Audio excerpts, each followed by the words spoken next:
காலம் கடந்தாலும் மாறாத மனிதாபிமானம். 21 ஆண்டுகளுக்கு பின் ஒரு நெகிழ்ச்சியான சந்திப்பு. எல்லை கடந்த மனிதன் சவுதி மருத்துவர். போலந்து இரட்டையர்களின் 21 ஆண்டு கால நெகிழ்ச்சி பயணம்.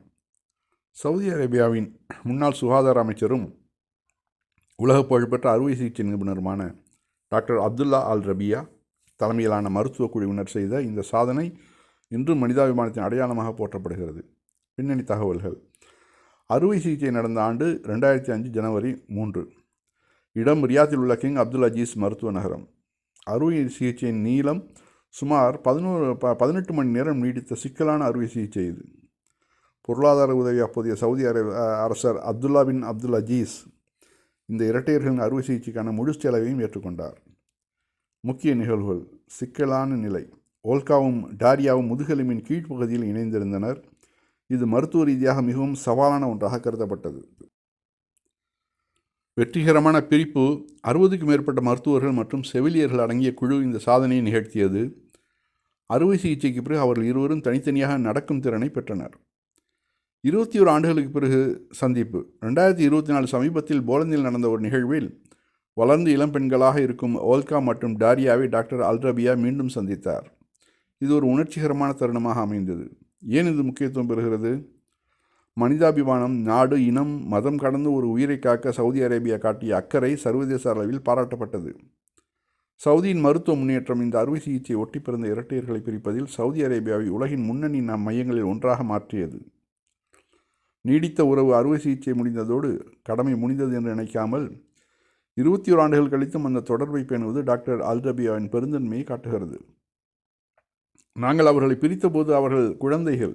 இன்று அவர்கள் ஆரோக்கியமான பெண்களாக இருப்பதை பார்த்து என் வாழ்வின் மிகப்பெரிய மகிழ்ச்சி என டாக்டர் அல் ரபியா நெகிழ்ச்சியுடன் குறிப்பிட்டிருந்தார். அதாவது வெறும் சவுதி அரேபியா வெறும் எண்ணெய் வளம் இருக்குது, பொருளாதார வளம் அதிகமாக இருக்குது, அது மட்டுமா, படிப்பு அறிவுலாம் அந்த அளவு கிடையாது அப்படின்லாம் ஒரு பொதுவான எண்ணங்கள் இருந்துச்சுங்க. ஆனால் இப்போ சிறந்த ஆட்சி அமைஞ்சதுனால, அது மன்னராட்சியோ மக்களாட்சியோ சிறந்த ஆட்சியாக இருக்கணும். அது அந்த நாட்டை சூப்பராக கொண்டு போயிட்டுருக்குறாங்க. அதோடைய நீட்சி தான் இப்போ நம்ம பார்க்குறது. அதான் நம்ம நாட்டில் ஒருத்தர் சொன்னார், இஸ்லாமியர்கள் டயருக்கு பஞ்சர் மட்டும் ஓட்டுவதில்லை. அதாவது முன்னாடி ஒரு வார்த்தை சொன்னார், இது அதான் வெறும் பஞ்சர் ஓட்டுறவங்க தான் இவங்க அப்படின்ட்டு. இஸ்லாமியர்கள் டயருக்கு பஞ்சர் மட்டும் ஓட்டுவதில்லை, மனித உடலுக்கும் பஞ்சர் ஓட்டுபவர்கள் என்று நம்ம 56 இன்ச்சுக்கு யாராவது சொல்லுங்களேன் அப்படிங்கிறது நம்முடைய கோரிக்கை. கண்டிப்பாக இதெல்லாம் போய் அவர்கிட்ட போய் சேரட்டும்.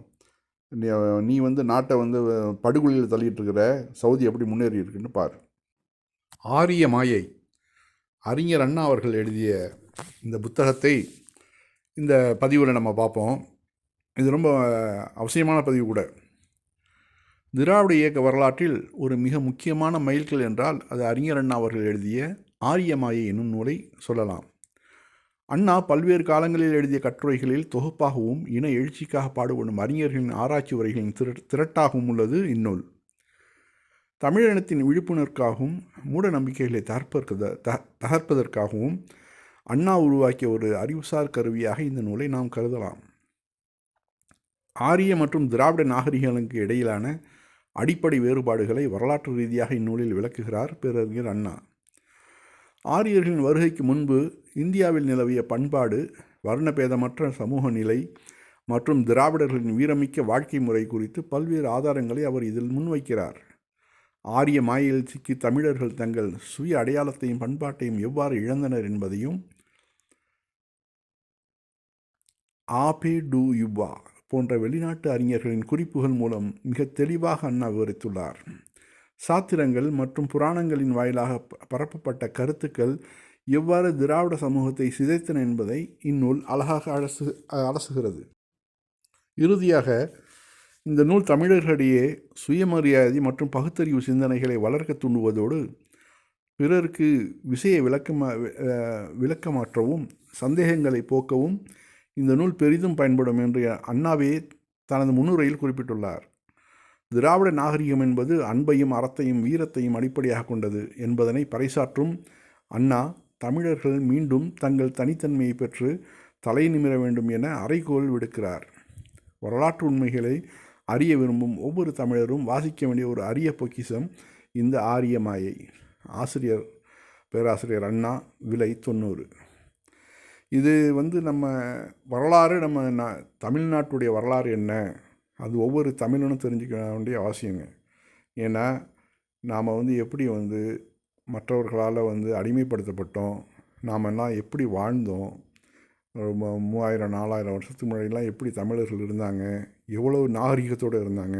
இப்போ இந்த கீழடி ஆய்வுகள்லாம் வெளியில் நமக்கு அவ்வளோ ஆச்சரியமாக இருக்குது. அப்படிப்பட்ட ஒரு கலாச்சாரத்துக்கு சொந்தமானவங்க இன்றைக்கி எப்படி இருக்கிறோம்? இதற்கெல்லாம் காரணம் யார்? அதாவது ஒரு 2000 2500 வருஷத்துக்கு முன்னாடி வந்த இந்த ஆரியர்கள்னால தான் நமது பண்பாடு, கலாச்சாரம் எல்லாமே அழிய ஆரம்பித்தது. அந்த அழிவினால் வெகுண்டு எழுந்தவர்கள் தான் இப்போ இங்கே இருக்கக்கூடிய கிறிஸ்தவர்களும் இஸ்லாமியர்களும். அது வரலாற்றை நீங்கள் இன்னும் படித்தீங்கன்னா நல்லா தெரியும். உத்தராகண்டில் இந்த பாபா இந்த பேரை எடுக்க சொல்லி பஜ்ரங் தள் பிரச்சனை பண்ணி அதுக்கு தீபக்குமார் முன்னாடி நீ யாரோ அதெல்லாம் எடுக்க சொல்கிறதுக்கு அப்படின்னு சொல்லிட்டு பிரச்சனை பண்ணதெல்லாம் நம்ம பார்த்தோம். முஸ்லீம் பேர் வைக்க வேண்டியதானே அப்படின்ட்டு அவனுங்க கேட்குறானுங்க.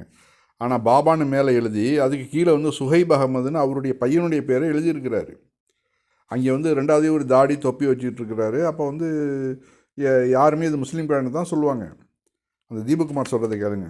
दीपक, एक सवाल मेरा यह है कि जिस तरह से आपने बहादुरी का काम किया और एक समुदाय को सेव किया, उस शख्स को सेव किया जो आपके धर्म का नहीं है, तो आपको क्या लगता है कि अब जो देश में हो रहा है या उत्तराखंड में जिस तरीके से खुले आम एक समुदाय को टारगेट किया जा रहा है और आप बीच में आ गए, तो आपको अब डर नहीं है कि आपके साथ कुछ भी हो सकता है? देखिए सर, मेरे हिसाब से मेरे को डरना क्यों और मैं डरूं क्यों? क्योंकि मैं कोई गलत काम तो कर नहीं रहा हूँ, इंसानियत के तौर पे एक नेक काम कर रहा हूँ। और डरूंगा तो मैं ऊपर वाले से डरूंगा, जिसको मेरे को जवाब देना है। इनको जवाब थोड़ी ना देना मेरे को जी, जवाब मेरे को ऊपर देना है, भगवान को देना है, इनको नहीं देना है। तो मैं इनसे डरूं क्यों? तो रही पुलिस प्रशासन की बात, तो पुलिस प्रशासन मुझे नहीं पता किसके दबाव में काम कर रही है, कौन किसके उस पर काम कर रही है। तो मेरे को तो ये समझ से बाहर है। पुलिस प्रशासन मतलब मेरे को अगर एक अकेले आदमी को सेफ नहीं कर पा रही है तो किसको सेफ करेगी? अभी हाल फिलहाल में सर आपने एक न्यूज सुनी होगी, उस मेरे हिसाब से वो पूरे इंडिया में, पूरे वर्ल्ड में चली है वो न्यूज, अंकिता भंडारी को लेकर जी। एक छोटी सी बच्ची के साथ उन्होंने रेप किया, रेप करने के बाद उसको मार दिया गया है, उसको नदी में फेंक दिया गया है, ठीक है।